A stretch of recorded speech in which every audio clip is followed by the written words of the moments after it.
Welcome back, everyone, to another episode of the Cover 2 podcast. As always, I'm host Lawson Turner, and we got some NFL news to talk about that happened yesterday. So, Justin Jefferson signs a ridiculous extension with the Minnesota Vikings at 4 years, 140 million. That's 35 million per year, with 110 million dollars of it guaranteed. Now, when it comes to the Vikings, you have to make him the highest paid non-quarterback of all time. You have to make him the highest paid receiver of all time. There's no reason for them not to do it. He's their guy. They drafted him, they've developed him, and he's been the best receiver in the league, arguably for the past 3 years since he stepped into the league. He's been outstanding from day one. Now, he did miss time this past year with an injury, but that's not going to raise question marks for the Vikings as opposed to, oh, should we pay him due to injury reasons? No, you're going to pay him, and he's going to be expensive now. But with them drafting J.J. McCarthy, with them bringing in Sam Darnold from free agency, I think that, because you're not allocating that many resources to the quarterback position that we see can get very pricey very fast, it gives them the room to spend the $35 million on a wide receiver. And with Justin Jefferson, he's been well worth the money thus far, and we'll see how it continues to go. Now, I was thinking about this right after I saw the contract extension. I'm like, well, where does this leave? Because we still have three other big time receivers that need to get paid. CeeDee Lamb needs to get paid. Jamar Chase needs to get paid. And T. Higgins needs to get paid. Now, T. Higgins isn't on the level of a CeeDee or Jamar Chase or Justin Jefferson, but where does all this fall in line with the other, top paid receivers that just got contracts this past year? We had 7 wide receivers get new deals. Calvin Ridley, 4 years, 92 million. Over half of it guaranteed. That's 23 a year. Michael Pittman, 3 years, 70 mil. Nico Collins, 3 years, 73. Devontae Smith, 3 years, 75. Jalen Waddle, 3 years, 84.75 million. Amon Ra, 3 for 96, and AJ Brown, 3 for 96. It amazes me as to how, because if I'm CeeDee Lamb or Jamar Chase, I'm doing jumping jacks, I'm doing backflips, I'm ecstatic. I can't I cannot I could not be more happy that Justin Jefferson got this bag, because you know what that means. CeeDee Lamb, coming off of the year in the regular season that he had, setting the Cowboys franchise record for catches and yards. The Cowboys franchise records for a single season, for catches and yards. You don't think he's gonna go to Jerry Jones and say, okay, listen, I want the mark starts at 30, and it's gonna be tough because Micah's coming up, and you don't think Dak still wants that new premium deal, because they can't franchise tag him next year. So Dak is either gonna get this extension or he's gonna walk and test the market. Now, like I mentioned, if I'm CD, I go into Jerry Jones' office and say it starts at 30, and I'm I'm expecting him to, when he signs his deal, because that's the one thing about Jerry Jones and the Dallas Cowboys. They're going to take care of their guys. Micah's deal is going to be ridiculous from a defensive player perspective. CeeDee Lamb's contract is probably going to be second to Justin Jefferson's in annual per year, in average, million per year. So I'm expecting, CD to get 32, 33 million. I'm expecting Jamar Chase to get, you don't think he's going to walk into the Bengals, front office and say, listen,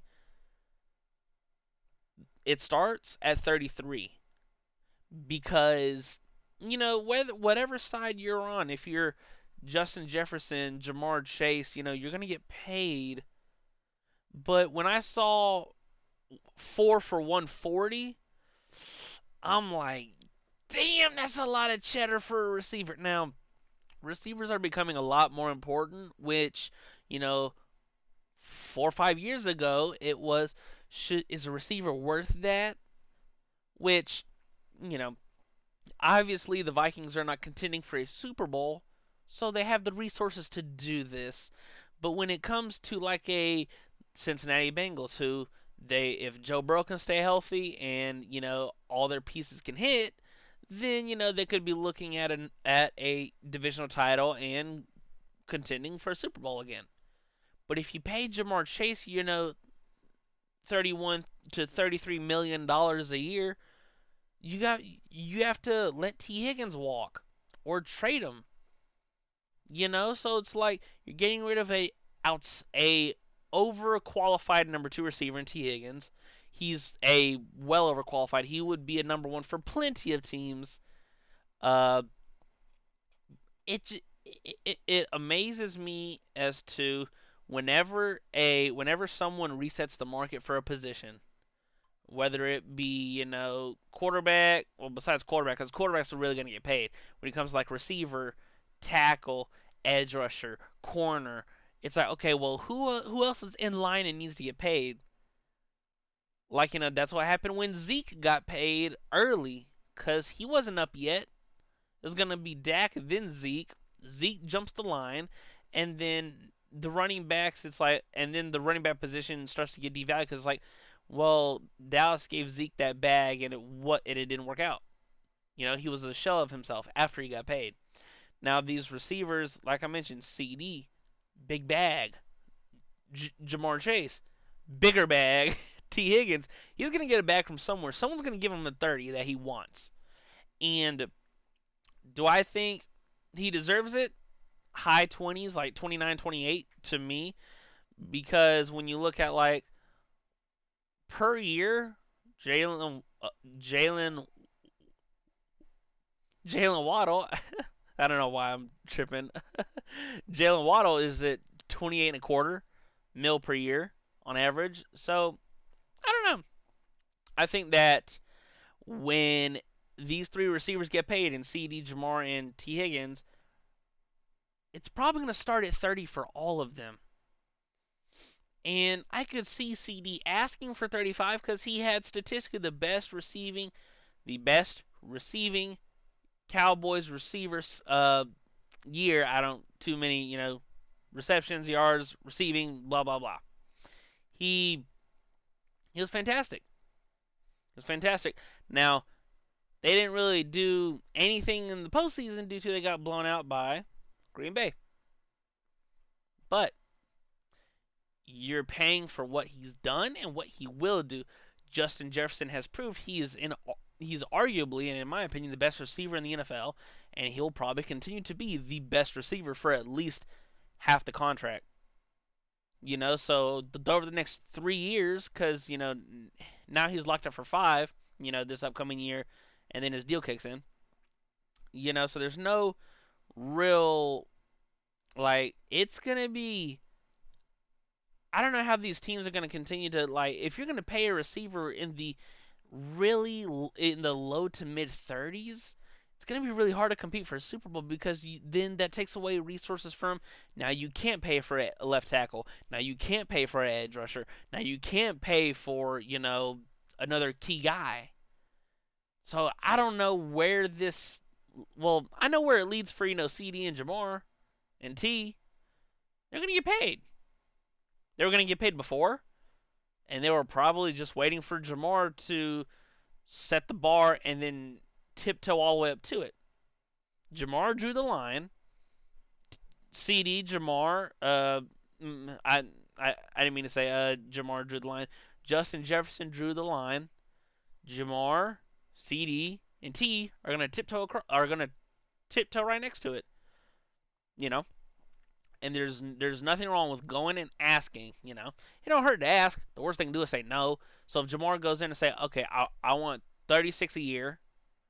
Worst the Bengals can do is say no. They're not gonna trade him. They're not gonna let him walk. You know what I mean? So like these top tier receivers, when you're making 30, 32 like AJ and Amon-Ra, when you're making 35 like JJ, well, JJ is not going to be competing for a Super Bowl anytime soon unless JJ McCarthy just comes out and lights it up. But with all that being said, that's about all I have for this video. Like, Justin Jefferson is not revamp the market because the market was already trending up. But JJ was the first domino to fall. Who's going to sign next? Is it going to be CeeDee? Is it going to be Jamar?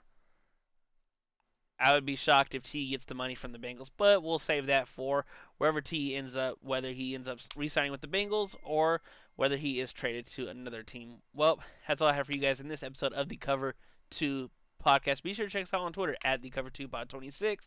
Link is in the description to make it a little bit easier to find. And in the comments, let me know who you guys think is going to sign first. CeeDee Lamb, Jamar Chase, and is Justin Jefferson worth the $35 million he's going to be getting in this extension? Thank you guys so much for watching. I'll see you guys in the next one. Peace.